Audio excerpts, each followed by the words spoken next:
Today we'll be doing a demo and I'll be quilting on my Nolting Envy. This is a quilt with 12-inch blocks that are set on point.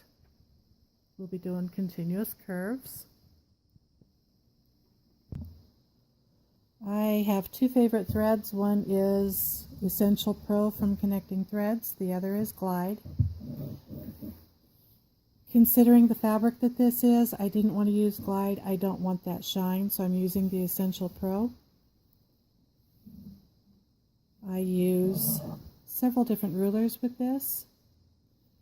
With the negative space, I wanted to mark every 2 inches. So I used Jamie Wallen's ruler, lined it up with my seam lines here and here, and I marked every 2 inches with a blue water soluble pen. And I repeated that across. So now all my negative space has been marked with a grid. The other tools I'll be using is Dusty Farrell's Angler. This I will be doing my stitch in the ditch work.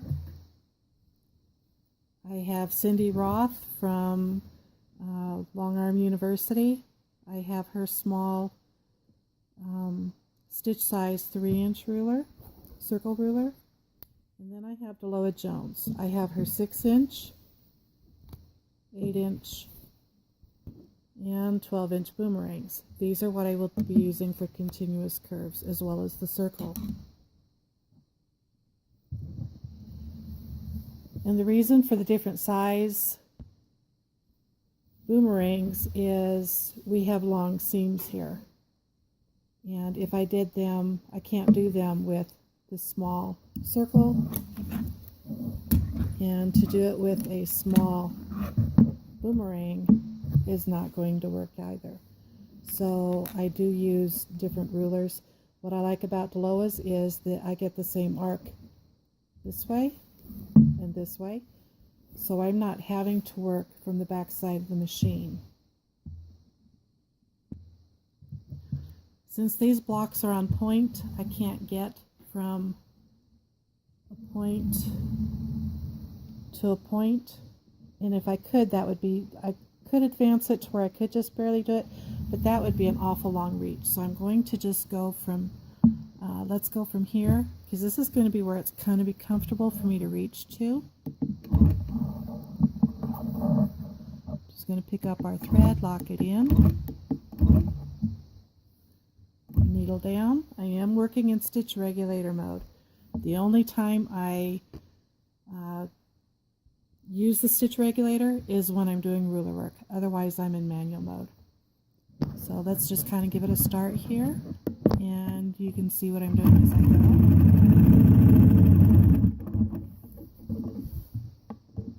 So I am now working from this blue spot to this one.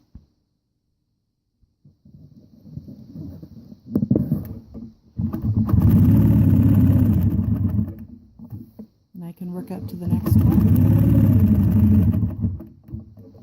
And then I do need to move my hand on this side.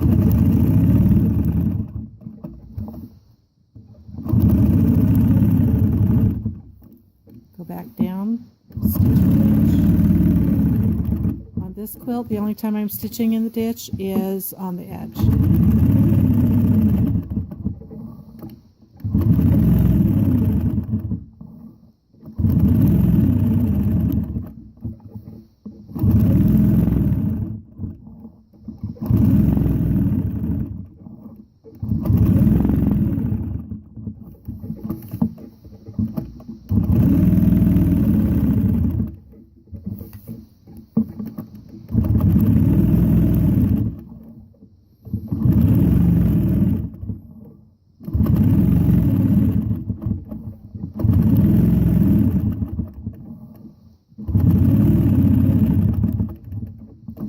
Now what I can do is I can work my way across, or no, we'll come back down here. I can come up here. So what we're doing is we're just connecting the dots.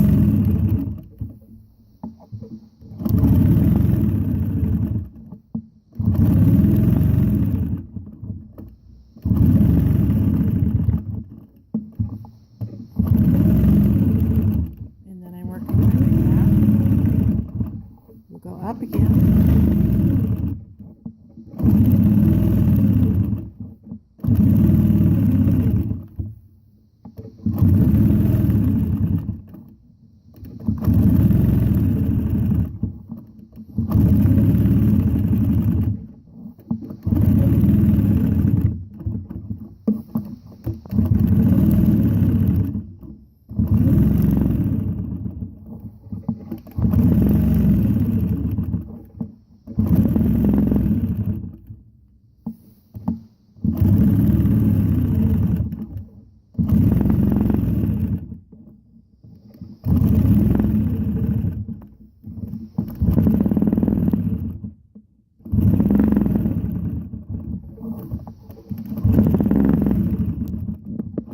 If I had a smaller boomerang to be able to do this with, I wouldn't have to be working from the back side of the machine. I would be able to just flip my ruler, and you'll see how I do that in a moment.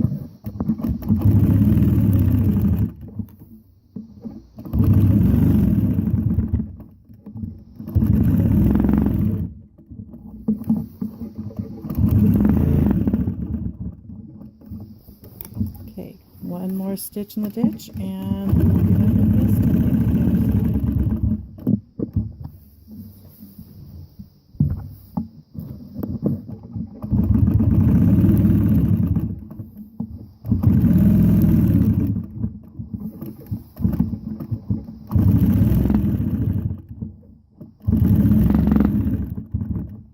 So now we're going to be working with different size rulers to do these longer seams. So I have the 6-inch.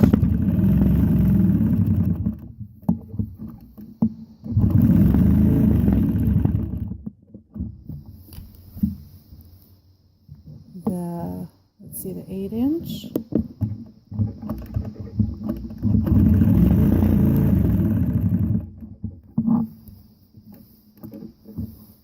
And back to the 6.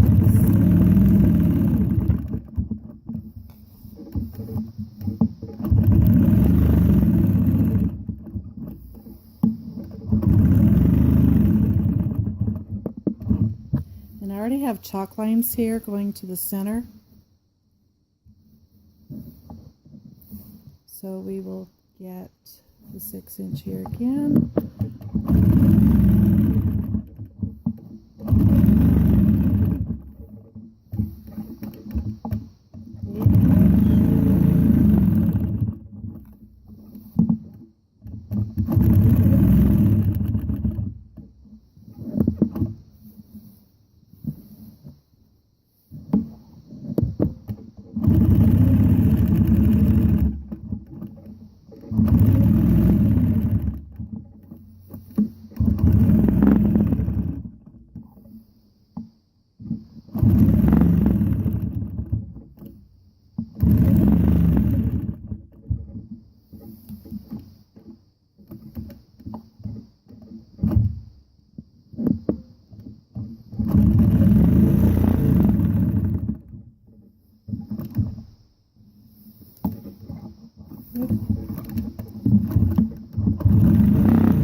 And if I work it correctly all the way around, I can make a full pass going from left to right with then just a finish line all the way back to the other side.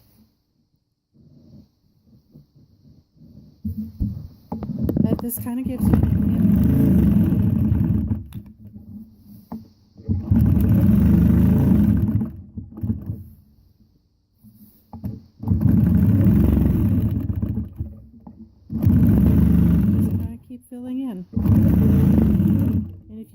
yourself back into a corner, tie off, and just start.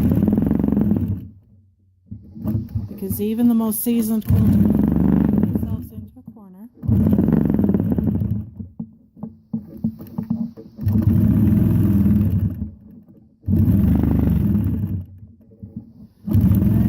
This is a nice fill. It brings in the design from the blocks themselves into the center space.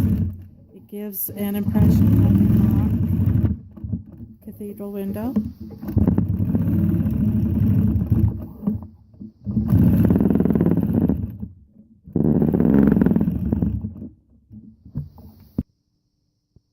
So don't be afraid to try rulers. Do something fun, do something different. And the center of these blocks are all a little bit different. Some of the blocks have been pieced, some are just solid squares.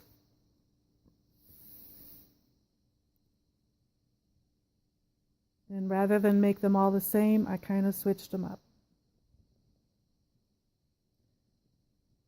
So I hope this gives you a little bit of inspiration, gives you some ideas. Don't be afraid of doing ruler work. Don't be afraid to turn your stitch regulator on and off. Like I said, the only time I use my stitch regulator is when I'm doing ruler work. I hope you found this inspiring. Thank you.